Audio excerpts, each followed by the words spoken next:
Hello, everybody. Welcome to Japan. This is my fourth time back in Tokyo, and it was very lovely.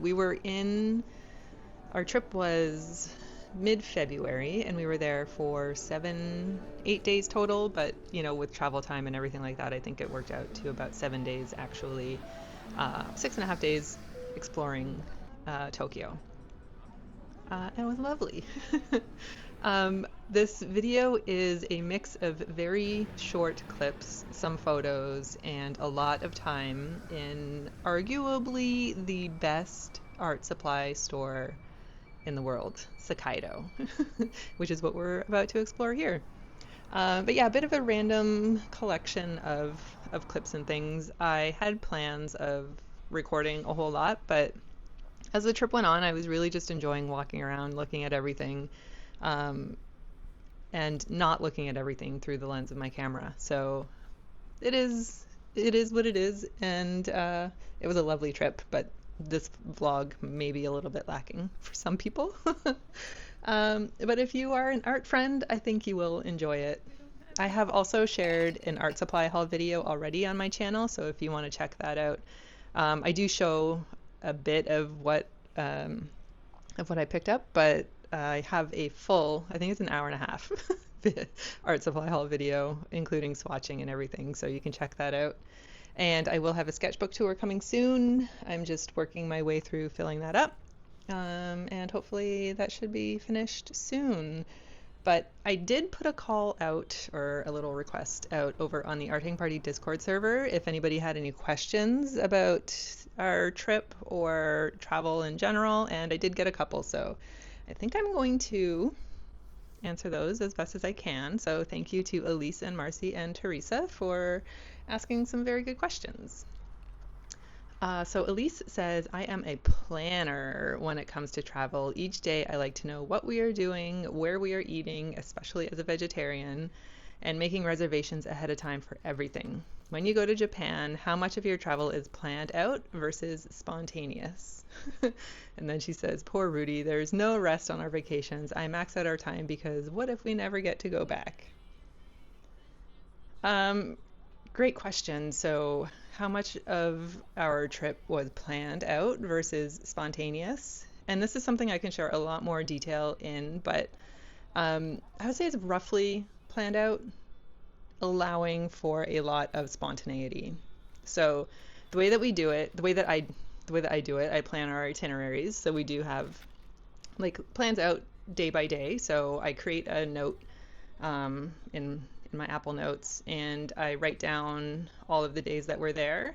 And we do have some commitments. We've made some friends in Japan, and so whenever we go there, we plan a couple of nights to hang out with them. Ray has a couple of just like fun DJ gigs over there. So I plot those in first with the time and the location. So I guess I have my Apple Note. So I have my note, and then I also create a Google map for the trip where I save each and every location to that. And then I also copy the link from Google Maps, and put it in my notes. So everything is linked together so that when we're looking at the list, we can just click on the location, it pulls up Apple Maps, we can easily navigate when we're over there, and it is super convenient, super easy. Highly recommend. I can provide more of a view into that if that's something that you guys would be interested in. Let me know. I can create a little video separate from here, just on what that looks like and everything. And if you're interested in my Google Map link, let me know, because it's filled with all of the art supplies, a lot of record stores, things like that. So what I do is I plot out the days of the week, or the days of the trip, and then under that I put in any firm time commitments that we have at the top, highlight it in red so I know, okay, this is something we absolutely need to do. And then as the trip is coming up and we're watching all the YouTube videos about everything to do and see in Tokyo, we start adding it to the map. And then once that's sort of full, I look at the map and kind of view it by neighborhood or city, and then decide, okay, what makes sense to do in the morning, and then what makes sense to do in the afternoon, and then what makes sense to do in the evening. So normally the way that I do it is by neighborhood. So say we're going to Shimokitazawa, which is definitely a place that you should go if you're going to Tokyo. It's full of vintage thrifting stores, super eclectic neighborhood, not entirely super touristy yet, although it's starting to get that way, but still it's highly recommend, 10 out of 10, Shimokitazawa. So in under Shimokitazawa, we will have noted down on our map some locations, some stores that we definitely want to go to. So I will take those stores, put them on my note, link them to the map, and then I'll move on to the next neighborhood. If there's something close that we can easily walk to, say within 20 minutes or so, I'll add that in the morning chunk or whichever chunk that neighborhood is listed under. And then it's just we can mosey our way from Shimokitazawa over to the next neighborhood. And then we'll usually stop for lunch somewhere. We don't plan out where our meals are going to be. We just walk around. If we're feeling hungry, we'll be like, oh, what do you feel like? Usually it's ramen. And then we'll just like look around and see if there's something that looks interesting. You know, a lot of restaurants have the sandwich boards outside that show you kind of what their offerings are, or they have the glass cases with their little food replicas and everything, which is cute. And you can kind of like look in the windows and see, like, is it a place where a lot of locals are and things like that. And that typically means that it's going to be a little more affordable, I think, and probably a little more authentic. So we try to stay away from like super touristy food places and stuff like that. We're not big for lining up. So just whatever looks good, whatever looks convenient, and tasty and affordable is usually where we settle on for meals. But yeah, I think that basically covers it. So a detailed Apple note that lists out our plans roughly by neighborhood, by day, and then also the must-hit stores or locations or sites that we want to visit within that. And then everything else, we just like wander. We wander from place to place, just looking around. I think it's the best way to actually see a place where you've never been before is just like go to a neighborhood and wander and see what you see. It's a very relaxed way to travel. It allows for a lot of spontaneity and discovery, and yeah, that's just the way that we do it, and I think it's really, really lovely. Elise, if that answers your question. Great. If not, let me know. But we've never made reservations for dinner or anything. We haven't done like any of like was it like the Ghibli Museum that you would have to make a reservation for or anything like that. If we take the Shinkansen, then yes, you need to book tickets. You need to pick the time that you're going to travel. So that would require a reservation. So this trip we didn't go to Osaka normally, or historically, I wouldn't say normally. The last 3 times we went to Tokyo or to Japan, we spent some time in Tokyo, then we took the Shinkansen to Osaka, spent a couple of days there, and then back to Tokyo. So that requires planning.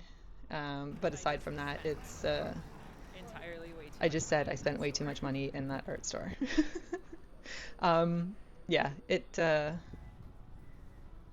yeah, planning, not so much. Planning, yes. Strictly, no. Lots of room for spontaneity. All right, let's move on to a question from Marcy. Marcy said, I would like to hear about your favorite things to do in Japan. Also, any tricks for dealing with jet lag and still making the most of your visit. So jet lag does not hit until you get home. So your trip is not affected by jet lag because you're traveling forward in time. I find I don't deal with jet lag as long as I can sleep on the way over. So tricks for dealing with jet lag. Okay, so there are some for on the way over there. Sleep on the plane as much as possible. Drink a lot of water, sleep a lot. Usually the way that the airlines structure the trip is how you should follow your sleeping patterns. So they start, you get your meal or whatever, and then they dim the lights. So anytime they dim the lights is when you should be sleeping. Take a sleeping pill if you need to take a sleeping pill. I always do. The first time we went over, I didn't sleep on the way at all. Like maybe I slept an hour or two, and it was terrible. I took a sleeping pill, I took melatonin pills, so I was like super super groggy and um, sleep deprived, and just I was not. It was not a pleasant trip over. I think it was just I was so full of excitement and anticipation that my body would not let me sleep, even though I was desperate for it. So when we got to Tokyo, thank goodness Ray, and we traveled actually with his mom and his god sister. Um, I just followed them wherever we needed to go. I had like zero awareness of anything that was happening until I got to the hotel and slept until the next day, I think.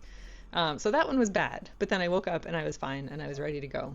But as long as you can sleep, every other time was good. I slept on the plane, and we get there like mid-afternoon, early evening, and then you stay up until bedtime, and then you have a good night's sleep. Maybe you wake up a little bit early because you're feeling you're feeling a little bit weird.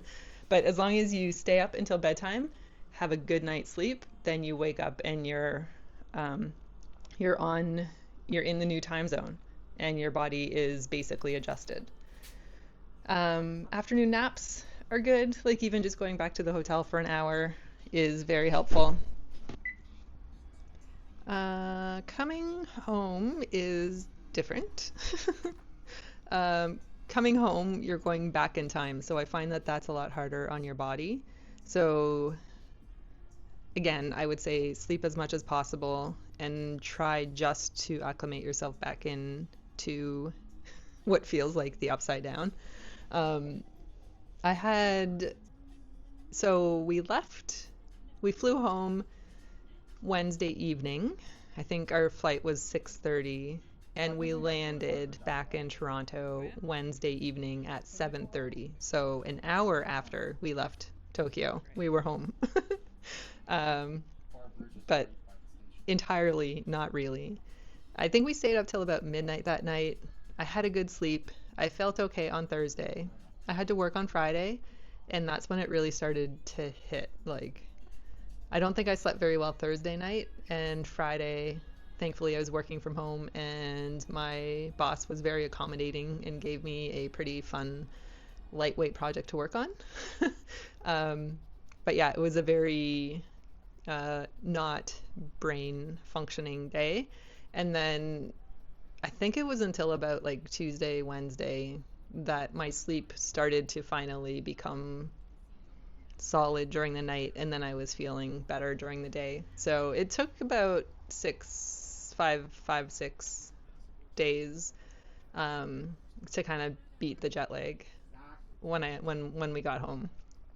So I always find that going forward in time is a lot easier than coming back in time. So just plan for that.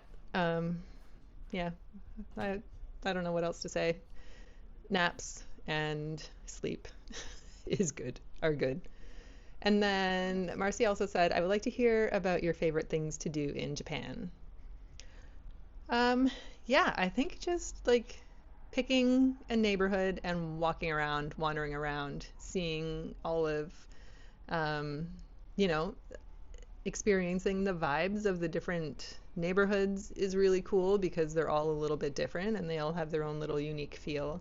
And the architecture is different. And the stores, like Tokyo is a lot, I would say, is a lot like Hong Kong, where they have like neighborhoods for things. Like we were walking down this one street and we saw a guitar store, and then just kept seeing guitar store after guitar store after guitar store, which was really interesting. So it was like this whole little stretch just filled with guitar stores. So I guess that's the place that you go for your guitars. It's the same thing. They have a whole neighborhood filled with used bookstores. It's called Kichijoji. We still haven't been there, so add that one to the list for next time. And it's just a whole bunch of used bookstores. And yeah, just kind of consolidating different subjects or themes into a neighborhood. Like there's a kitchen town where there's a whole bunch of kitchen supply stores and, like kitchen pottery, um, things like that. It's really cool. That one's called Koenji. If I think it's Koenji. Kichijoji. No, Jimbocho is the bookstore one. Kichijoji is the kitchen town. It's just really interesting. I found Hong Kong to be like that too. Yeah, just like neighborhoods for things. So if you have a thing that you're looking for, you can find a neighborhood for it and you can see a whole lot of it. But yeah, walking around different neighborhoods, checking out the vibes, looking at the different architecture, shopping, even just browsing in stores is really fun. It's incredible how well merchandised their retail stores are. Like they tell stories with the way that they display products, and it's really pretty cool. Like it's not just here's a rack of shirts all in the same color or all in the same size. It's here's a shirt and let me show you what you can do with it and let me show you what else you need to go with it and let me show you maybe what kind of coffee to drink while you're wearing it. Like it's just so interesting to look around at the different stores and all of the products and how they display everything. It really is pretty incredible and unlike anything that we have here for sure in Toronto and that I've seen anywhere else that I've had the pleasure of visiting. Like even New York City, I would say not even close. And like New York is a pretty incredible place to do some shopping. So other favorite things to do is visit art supply stores, even just looking at all the different art supplies that they have. Resisting wanting to buy everything. Art supply stores. We visit a lot of record stores. Ray is obviously a big fan, and even he just loves browsing through the records, and he maybe bought two on the trip, but we went into a whole bunch of different record stores. And like he just likes seeing the selections that they have that he would never be able to find here in the record stores that we find here, or in the condition that they have them there.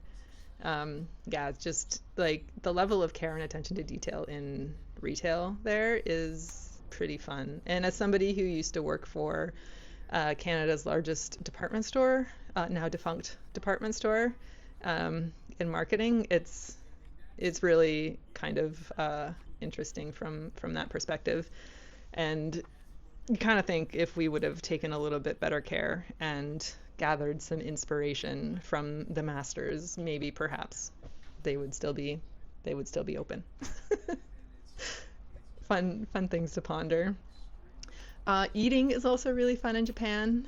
Eating is really fun. Ramen is my favorite. I could eat ramen all day, every day, breakfast, lunch, and dinner. And there's some days where it was lunch and dinner. There are many days, on many times we were there, that ramen was lunch and dinner. It's just so tasty. It's so fun to eat. Rarely do you find a bad bowl of ramen, although we've done it. Yeah, it's tasty. Finding fun snacks at the konbinis, the convenience stores, and eating them there, bringing some home for people, like, little souvenirs for people. That's really fun. Looking through grocery stores, we checked out a couple of grocery stores.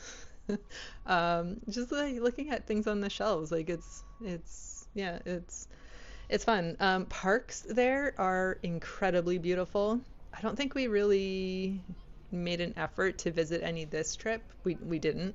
But last trip we went to Shinjuku Gyoen National Garden, 2023 we went there, and it had the most beautiful landscaped Japanese garden, in addition to like kilometer after kilometer of just open park space and other beautiful areas. But it was beautiful, and we've been through a couple of other parks and just stunning, like nature preserves in the middle of the biggest city in the world, just incredible. Hanging out with friends, seeing Ray DJ to a group of really engaged soulful house music fans is pretty fun. We've met people through Twitch and just through friends of friends, from, knowing people who live there and having dinner with them a couple of times each trip and just kind of generally hanging out with them is really fun. It's what I want to do with everybody I know through art. So I live vicariously through Ray. I mean, I know them too, and it's fun for me to get to know them as well. But it would be the same as if I got to like hang out with Marcy and Elise and Teresa. One day, one day, one day, one day. Speaking of Teresa, Marcy, thank you for your questions. Teresa says, I would love to know if there are places where you can still avoid the crowds, maybe places that are still secret for from most of tourists. And then what are the next things you would like to do/try on your next visit?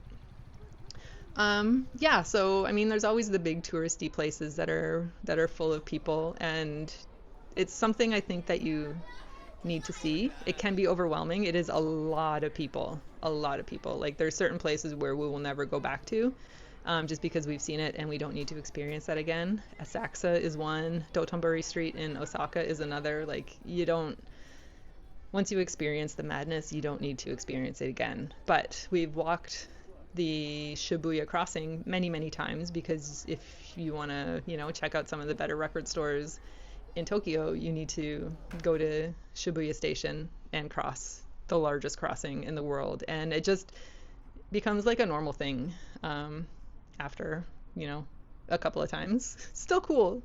But I think exploring and kind of searching out those little neighborhoods I was talking about earlier, and kind of less of the main neighborhood destinations and more of like the little unique neighborhoods to check out is when you get away from like the super touristy things and you really start to see and get a feel for what life in the city, in Tokyo specifically, is like. So like there's times where it just feels like you're kind of in and amongst real life.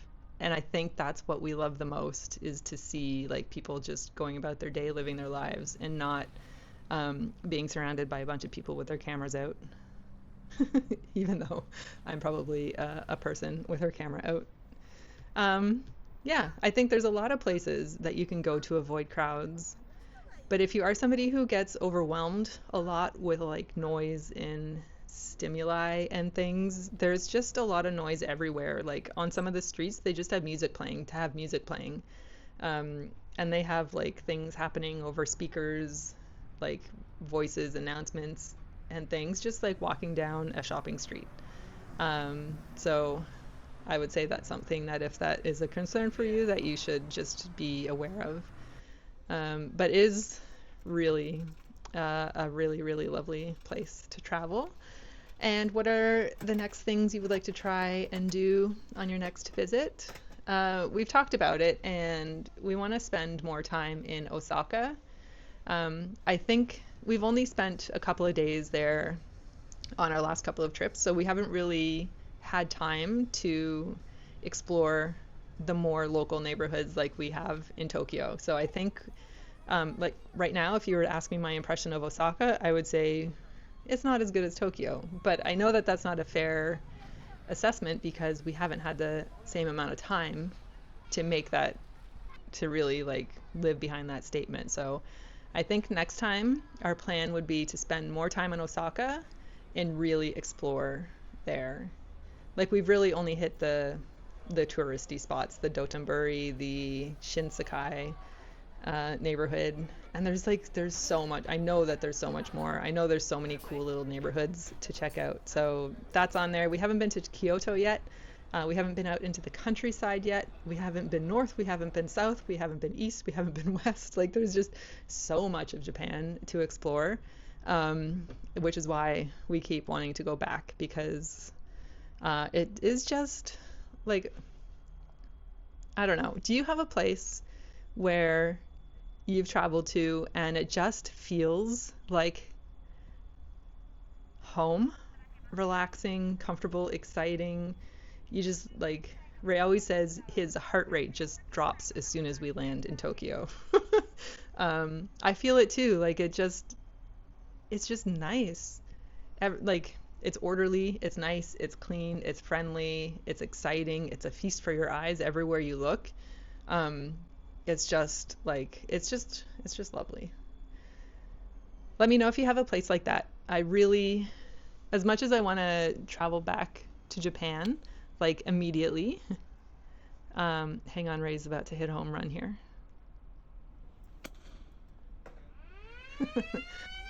Yeah, let me know if there's a place that you visited and you need to go back. Like you just didn't get enough on your first visit or your fourth visit that you need to just keep going back. I would love to hear it. I'm trying to think about where we should travel next. There's a good chance it'll be Japan, but I am open and kind of want to go somewhere new. Anyway, thank you so much for hanging out for this video. That is the end of the vlog. Thank you, Elise and Marcy and Teresa, for keeping me company with your questions.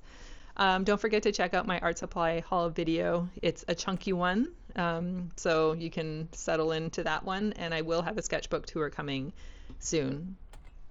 I think I'm probably about 3/4 finished, so working my way through that.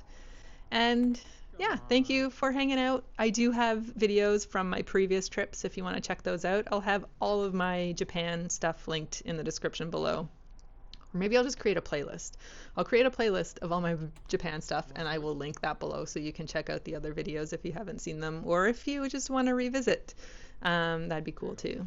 Okay, thanks so much again for hanging out. If you have any questions about our trip or travel, let me know. I'll see you soon. Bye.